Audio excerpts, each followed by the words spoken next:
In a world of movie references flying over his head, one man will finally watch them.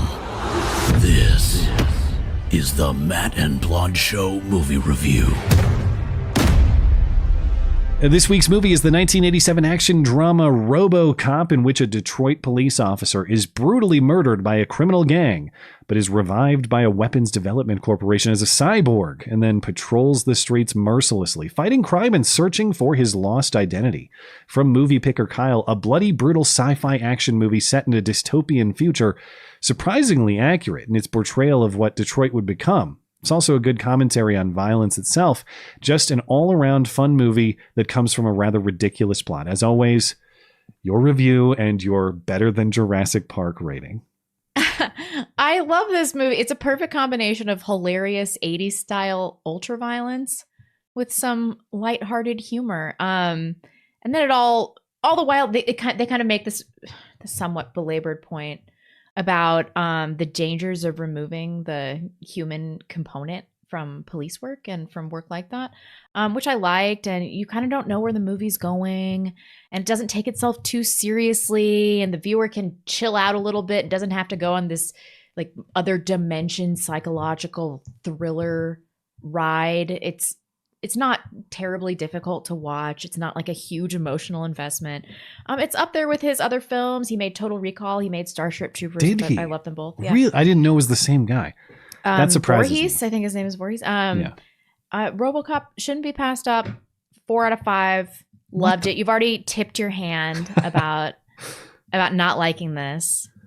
Okay, where do I? Well, first of all, you're right that I'm not a big fan, but you are also right that the violence, the over to the top violence, is hilarious. But I couldn't figure out, is it supposed to be funny or is it supposed to be brutal? I mean, just all the examples. The glitch killing where the guy is machine gunned into meat. Yeah, it's hilarious. Weren't you laughing? And the death of Murphy, where he gets his hand shot off, and then he just becomes more buckshot than man, as they just won't stop shooting him with shotguns. The death of Emil, the melting, the weird like skin melting off, and then he's explosively decapitated by the main villain guy, Red from that 70s show, hitting him with a car. Yeah. I like that he played this evil character too. And I also loved the moment when Boddicker, the main villain, confronts and murders Morton, the other guy at the corporation. And they're all doing coke. Or he's doing coke off those like 50-year-old women. And the villain walks in and is like, bitches leave. And they all get up and they're kind of oblivious, like, hey, will you call me? On the way out as he's about to be murdered. It was just a really funny scene. Now, what I didn't like here, there's just, maybe I missed it. I just feel like for a movie that is supposed to have some supposed complexity about the themes of what it means to be human, about corporate control of justice, all of that stuff just fell really flat to me and really went nowhere. I didn't find a lot of meaning in that. Like Murphy is supposed to demonstrate, I suppose, that being a man is more than just the skin suit in which you live. It's about a soul and it's about your human connections. As I'll get to, I don't think that those points were really tied up. He didn't demonstrate a lot of humanity. He just kind of walked around looking for it.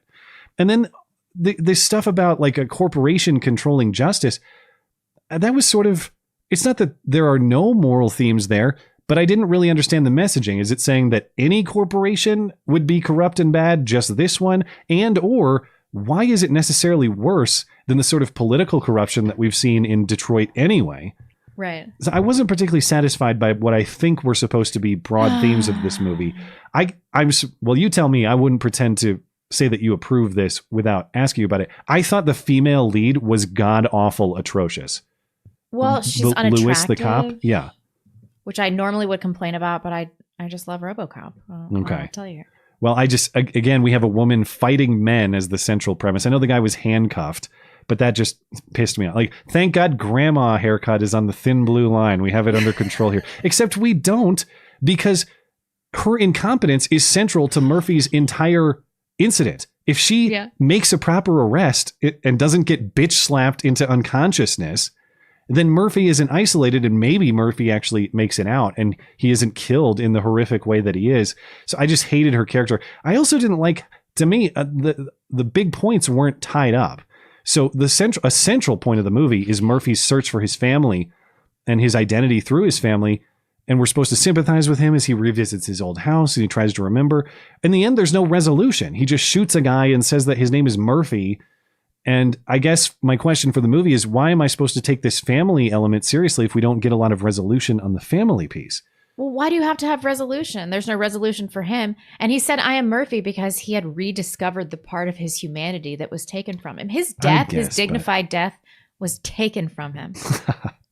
I didn't feel like the family theme was thoroughly or well done. And why? He was a man with a life. Without that, how would he have found himself and who he was before? We see almost nothing about his family either. We don't even know who they are or what sort of influence they had on his life. It doesn't matter because that's how he figured it out. I guess. I don't know. I was not a fan of that. I also we didn't get a lot of closure on kill Matt. I hate Lewis, and I hope that she bleeds out, but she doesn't. Holy shit. She doesn't. She's in future movies. I get it. But I also thought that was kind of unclear.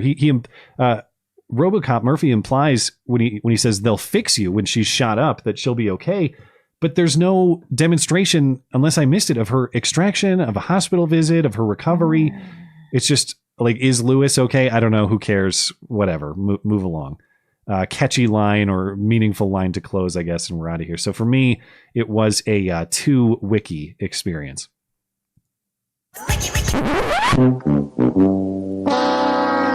The violence, it's definitely a no for me, dog. The violence was funny. That's about all I got out of this movie. It was just a chuckle at the ridiculous gore.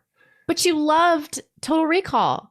Yeah, but Total Recall had much more depth in its themes and much more depth in its meaning. And Total Recall was before this movie, wasn't it? Was Total Recall 86 or was it after? It was mid to late 80s. I forget. I think it was late 80s, maybe 89. Yeah, maybe it was after this.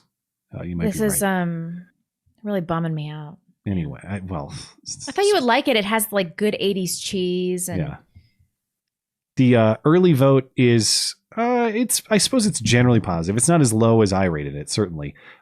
It's a pretty even split, about 30% each for 3, 4, and 5. So people do generally like it. Not a lot of votes in the early vote for 1 or 2 wiki ratings. So people like it better than I did. Next week is A Few Good Men. I've never seen that. I have not either, but I gather it sounds like it might be something I'll enjoy because it's about, as far as I understand, conflicts between orders and moral conscience. And those are themes that I certainly appreciate. So Nancy Allen was actually pretty hot in other films. Definitely not in this movie. Maybe it's the fault of the producers for maybe she was post-wall. Maybe they waited too long. Yeah. I looked it up and she was like 38 too, or something like that. Oh yeah, there it is. And the short hair is no good. Yeah. She's too old. Yeah. After that, the nominees for June from Kyle, remaining nominees are The Jerk, Psycho, 8mm, Boogie Nights, Frailty, Any Given Sunday, or of course you can reject the list and vote for a randomly selected top-rated movie instead. And as a reminder, if you'd like to read my movie reviews, comment how wrong I am, submit your own rating, vote for the next movie, or sign up for the chance to be the movie nominator for the month. The one and only place to do all of that is in my weekly movie review column, linked in the description and on the homepage of the website. That is mattchristiansenmedia.com. That will do it. And we have to catch up